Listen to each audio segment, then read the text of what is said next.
1/2 kilo mutton பிரியாணிக்கு ஒரு 100 gram பெரிய வெங்காயம் நீல வாக்கில் கட் பண்ணி 100 ml எண்ணெய் போதும். ஒரே ஒரு பிரியாணி இலை, ஒரு கல்பாசி, ஒரு ஸ்டார் பூ எல்லாமே ஒன்றா எடுத்துருக்கேன். லவங்கம் 2 இதெல்லாம் போட்டு நல்லா ப்ரௌன் கலரில் வதங்கட்டும். வெங்காயம் வதங்கும் போதே கொஞ்சமாக கஸ்தூரி மேத்தி, இது வந்து வெந்தயக்கீரை காய வச்சது, வீட்டிலே காய வச்சு ரெடி பண்ணது. நல்லா வதங்கட்டும். வெங்காயம் நல்லா வதங்கிருச்சு. இப்போ கொஞ்சமாக புதினாவும் கருவேப்பிலை சேர்க்கக்கூடாது, கொத்தமல்லியும் புதினாவும் கட் பண்ணது சேர்த்து வதக்கிக்கலாம்.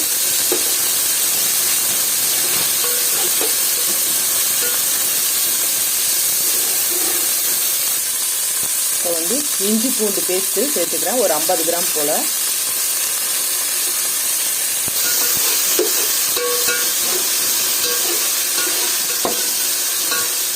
இஞ்சி பூண்டு சேர்த்ததும் கொஞ்சம் ஸ்டவ்வை சிம் பண்ணிவிட்டு வதக்குங்க. ஏன்னா கொஞ்சம் ஆயில் கம்மியாக இருக்கிறதுனால நம்ம திரும்பவும் தயிர் எல்லாம் சேர்க்க போகிறோம்.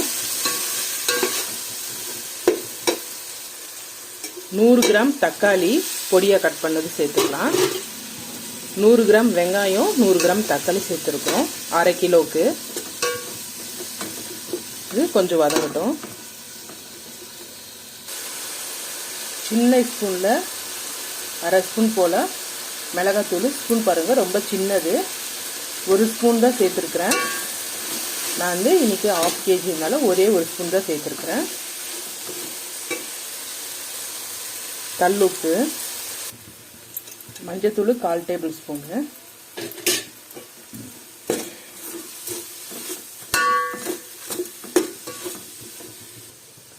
ஒரு 1/2 டேபிள் ஸ்பூன் பிரியாணி மசாலா, இல்லைன்னா கரம் மசாலா கூட சேர்த்துக்கலாம்.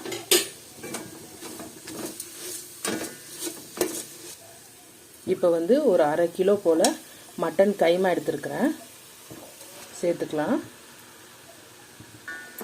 இதை வந்து நல்லா கலரி விட்டுக்கலாம்.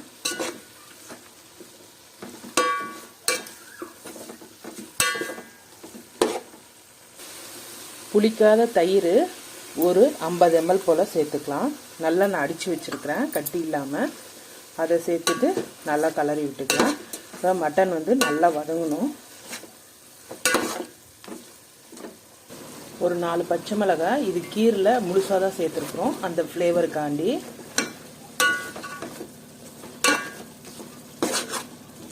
இது கொஞ்சம் மட்டனில் தண்ணி விட்டு கொஞ்சம் ட்ரை ஆகும்.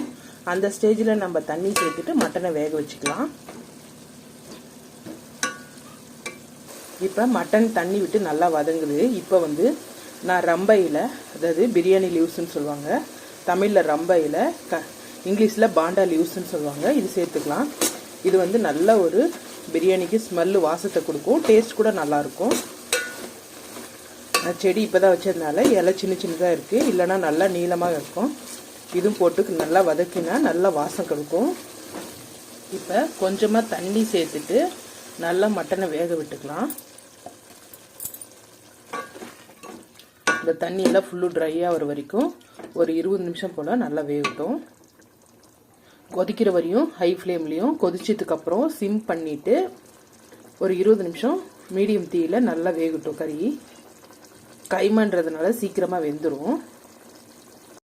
இப்போ வந்து மட்டனில் ஊற்றின தண்ணி எல்லாம் நல்லா இருத்துட்டு மட்டனும் நல்லா வெந்துருச்சு.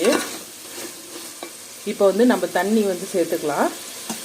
1 கிளாஸ் அரிசிக்கு 2 டம்ளர் தண்ணி விதம் சுட வச்சு சேர்த்துக்கலாம்.